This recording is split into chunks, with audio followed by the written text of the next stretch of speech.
سفید برف سے ڈھکی ایک خاموش دنیا، جہاں ہر طرف سردی، خاموشی اور خطرہ موجود ہے۔ اسی دنیا میں رہتا تھا ایک ننھا سا پرندہ جس کا نام تھا پلوئی۔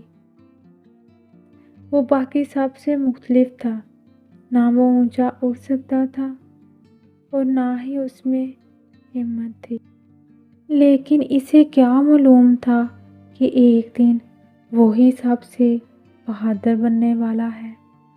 سردی قریب آ رہی تھی اور پرندوں کا جھنڈ تیار تھا ایک لمبے سفر کے لیے۔ ہجرت ایک ایسا جہاں کمزور پرندے زندہ نہیں بچتے۔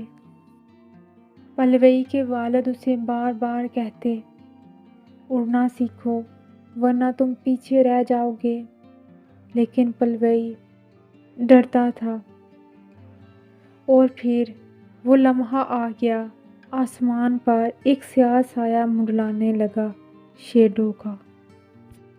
ہر طرف افراتفری پھیل گئی، پرندے چیخنے لگے، اڑنے لگے۔ پلوئی کے والد نے اسے بچانے کی کوشش کی، لیکن ایک بلی نے حملہ کر دیا اور پلوئی اس کے پنجوں میں قید ہو گیا۔ جب سب ختم ہوا، پلوئی اکیلا تھا، نہ اس کا خاندان، نہ کوئی دوست، صرف برف، سردی اور خاموشی۔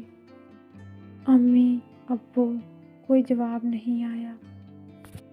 پھر اس کی ملاقات ہوئی ایک عجیب پرندے سے، گہرون۔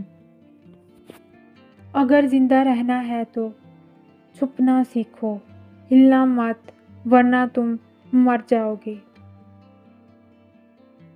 پلوئی سیکھنے لگا، گرنے لگا، اٹھنے لگا اور آہستہ آہستہ بدلنے لگا۔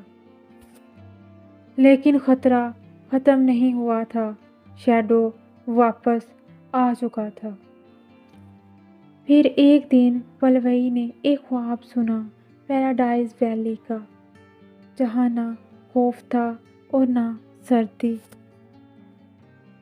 اور اس نے فیصلہ کیا، میں وہاں جاؤں گا۔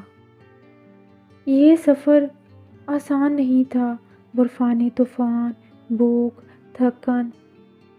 کئی بار وہ گر گیا، لیکن ہر بار وہ اٹھ کھڑا ہوا۔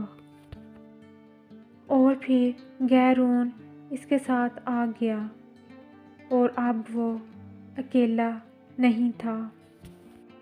راستے میں پلوئی کو بہت سے خطرناک چیزوں کا سامنا کرنا پڑتا ہے، لیکن اسی خطرناک راستے کے درمیان اس کی دوستی کچھ شریر چوہوں سے ہو جاتی ہے، جو بعد میں اس کے دوست بن جاتے ہیں۔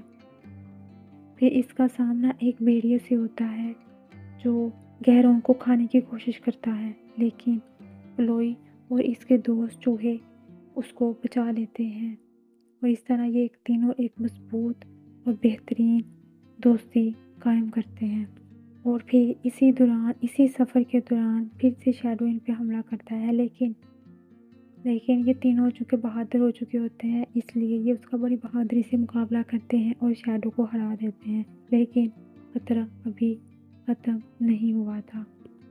پلوئی بدل چکا تھا، اب وہ ڈرتا نہیں تھا، اب وہ تیار تھا۔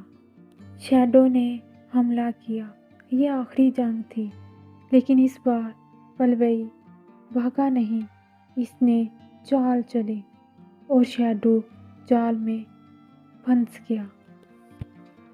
سب ختم ہو گیا، خطرہ ختم۔ پرندوں کا جھنڈ واپس آیا اور پلوئی کے والدین اسے دیکھ کر رو پڑے۔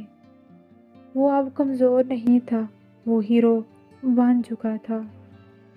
کبھی کبھی ہم سب پلوئی ہوتے ہیں، ڈرے ہوئے، اکیلے، کمزور، لیکن اگر ہم ہمت کریں تو ہم بھی اپنی کہانی کے ہیرو بن سکتے ہیں۔ یہ تھی پلوئی کی کہانی، ایک ننھے پرندے کی بڑی جیت کی داستان۔